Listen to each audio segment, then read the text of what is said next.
Now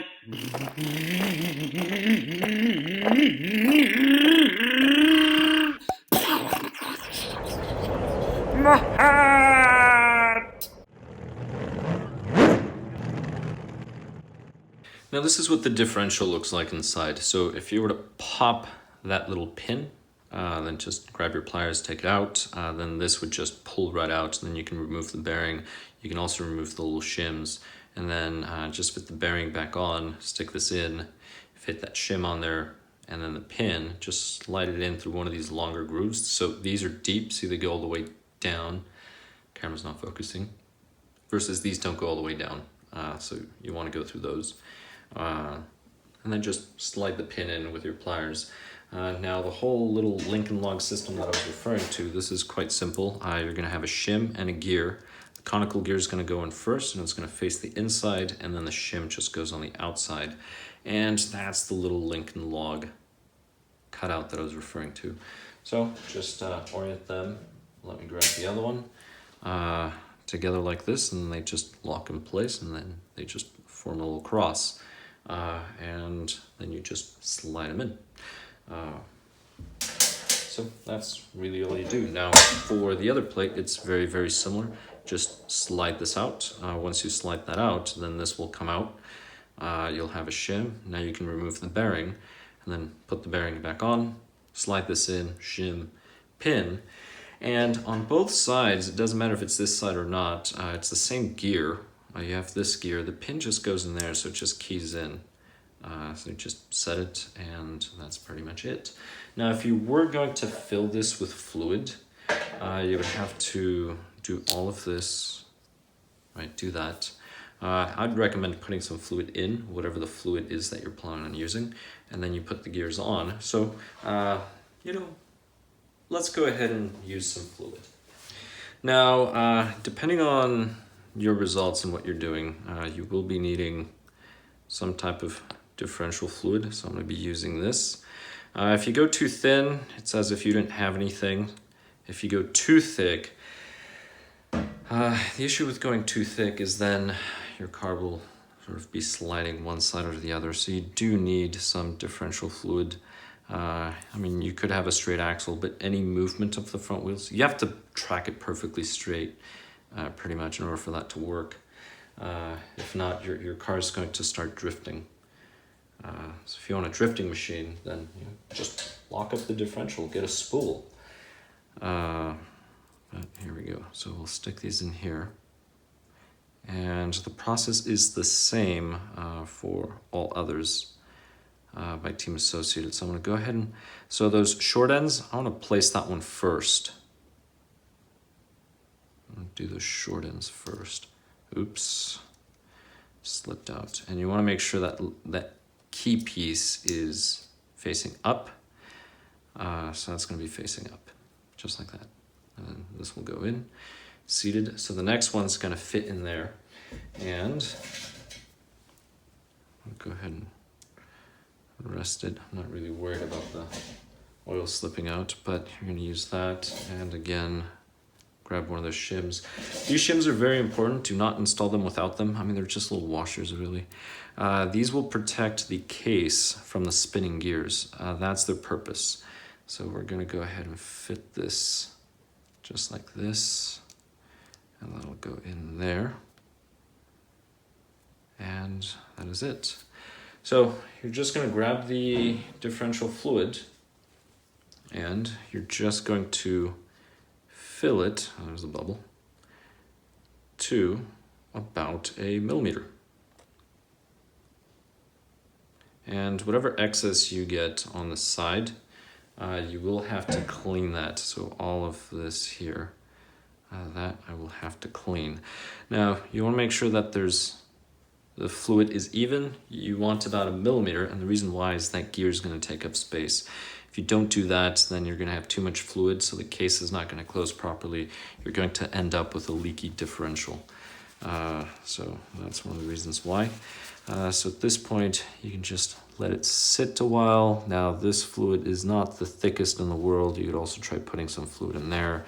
That's up to you. So let me go ahead and just fill this off camera real quick.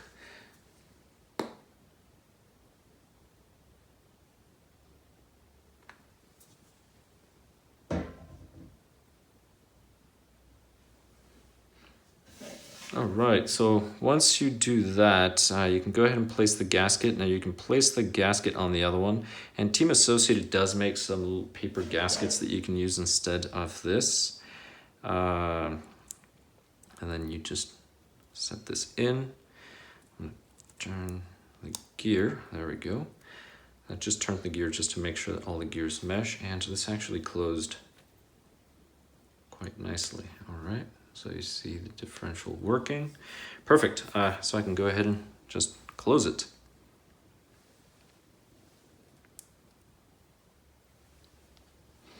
It's just the 4 screws. Now you're going to be, when you drive the screws in, right, don't drive them all the way in. You can drive them in any order, it doesn't matter. I'm just gonna go circular. But when you're doing the actual tightening, I'm just doing this so they don't fall, go in a cross pattern. And I'll show you how in a bit. Let's see, we have one more screw here. So I'm gonna start with this one. This one I'm gonna drive closer, and then I'll drive the next ones a little closer as well. All right, so that one's a little close. So I started with this one. Now I'm gonna go here. Once it touches, all right, fabulous. Now I'm gonna go to the next one, and then I'm gonna cross over.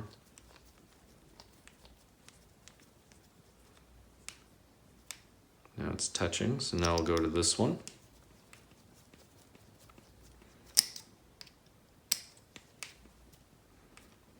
All right, now I go up again. Drive it a little farther in. Now I go to the bottom, drive it a little farther in. And then once I start feeling a little extra resistance, that's generally where I stop, and then I go to the next one. There. There. All right.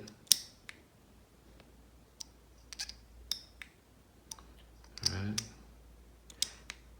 And there, I don't even, for those last 4, I was just checking, so there were no actual turns involved. But that is it, so I can go ahead and fit this. But before I fit the differential in, let me just show you. You have a bearing there, so you can just pop it from the other side, and then this just goes in there. For the idler gear, there's 2 bearings, 1 and 2, and you just stick a driver in there, pop them out. You have this little pin, that's where it sits, a little idle shaft. And this, if you put it on backwards, so let me show you, that's the correct way. So the screws go toward the gearbox. If you put it on backwards, it's not going to mesh properly. So this is how you would know. So notice how that, actually, apparently this one fits either way. All right, on some vehicles, it's not going to work. So this one fits perfectly. Maybe I was mistaken the first time. No, that fits perfectly as well. So apparently it doesn't matter based on what I'm seeing here. Let's go ahead and place this right there. That closes flawlessly. And that is it. So I can go ahead and start closing this up. And here we go. So I just need the 1, 2, 3, 4, and 5. So this one was up here. Actually, I think they're all the same. This one would go here.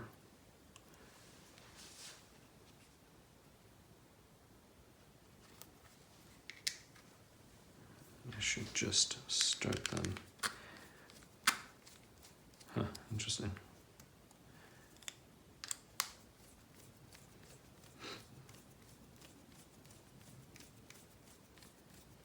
All right, I'll start with these 3. This screw over here actually started pushing in once I stuck the driver on there, which is what I was expecting with all of them, but apparently not. Oh, there we go, it just pushed in.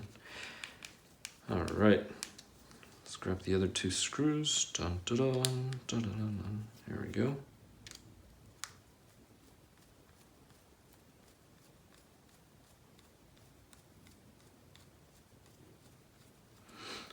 Here we go.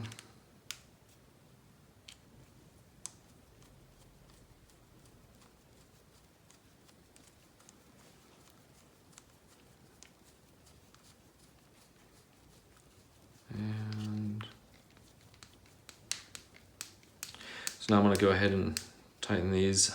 Snug is all you need. Do not over tighten or else you're going to ruin the gearbox. You do not want to ruin the gearbox. You don't want to ruin anything that you're not intending to ruin. Alright, so I'm just coming close.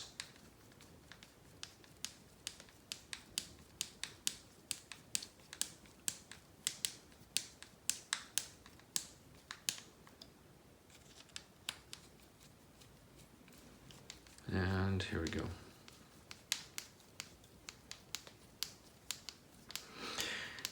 Now when it comes to the slipper system, you can get an eliminator. The eliminators, there used to be a variety of options. Used to replace this shaft, but the gears, if I remember correctly, it was the same part number, but the older ones were shorter, so it just destroyed the idler gear, versus the newer ones were the full length, just like this one I showed you was the full length.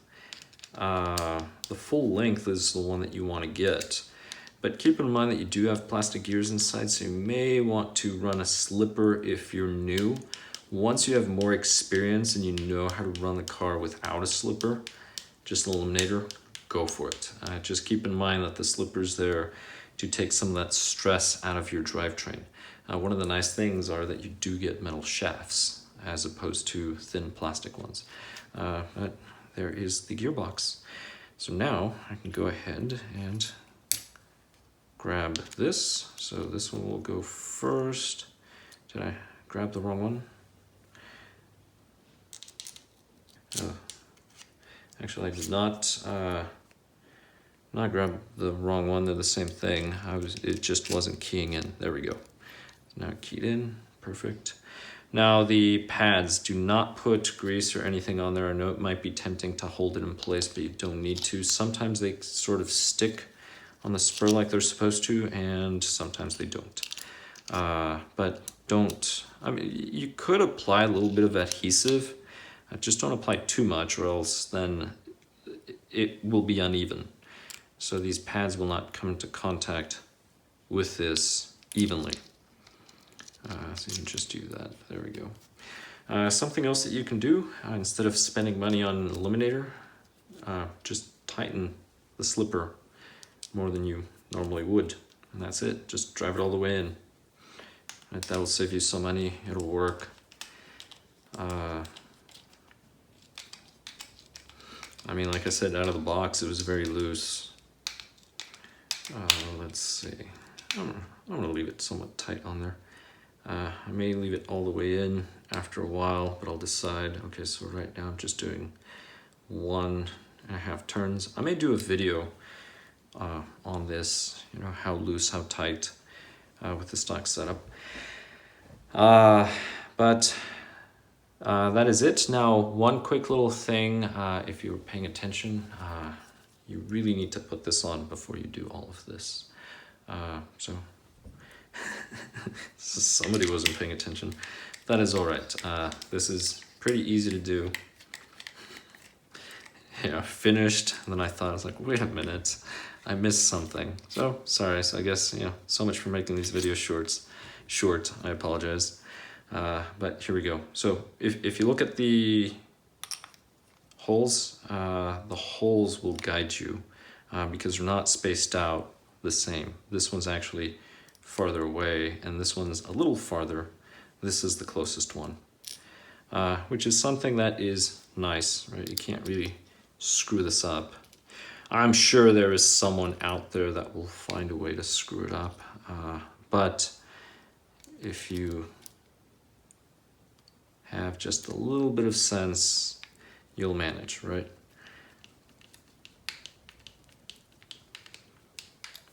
Here we go.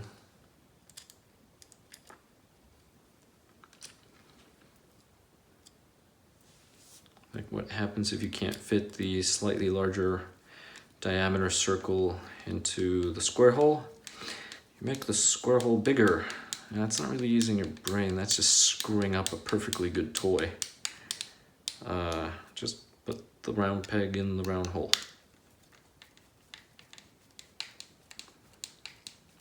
But here we go.